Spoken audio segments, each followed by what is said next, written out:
Hello guys, good morning. সবাই কেমন আছো? এই যে আমি রান্না করছি। এই যে কি কি রান্না করেছি আজকে তোমাকে বলছি। এই যে ভাত ভাত হয়ে গেছে,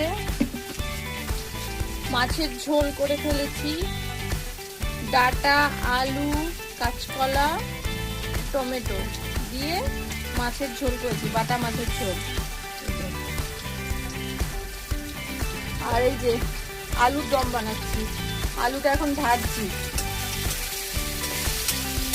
আলুর দমের জন্য কি মশলা করেছি এই যে দেখাচ্ছি। কাঁচা লঙ্কা, আদা, জিরে বাটা আর পোস্ত বাটা, এর মধ্যে একটু নুন দিয়েছি, হলুদ, একটু লঙ্কার গুঁড়ো সব একসাথে করে নিয়েছি। এই যে এই মশলাটাই দেবো। আলুটা একটু ভেজে নিচ্ছি।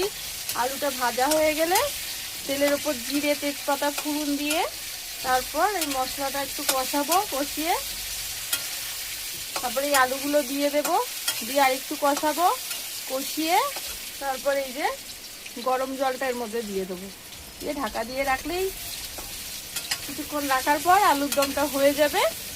তারপর এর মধ্যে একটু গরম মশলা দিয়ে দেবো। গরম মশলা মানে হচ্ছে দারচিনি, লবঙ্গ আর এলাচ আর জিরে শুকনো খোলায় ভেজে, ভালো করে ভেজে তারপর ওটাকে শিলে গুঁড়ো করে, মানে এই মশলাটা আমি রেডি করেছি, এই মশলাটাই আমি দেবো আলুর দমে। তারপর আমার রান্না কমপ্লিট হয়ে যাবে। এখন এইটুকু। বাই বাই, সবাই ভালো থেকো।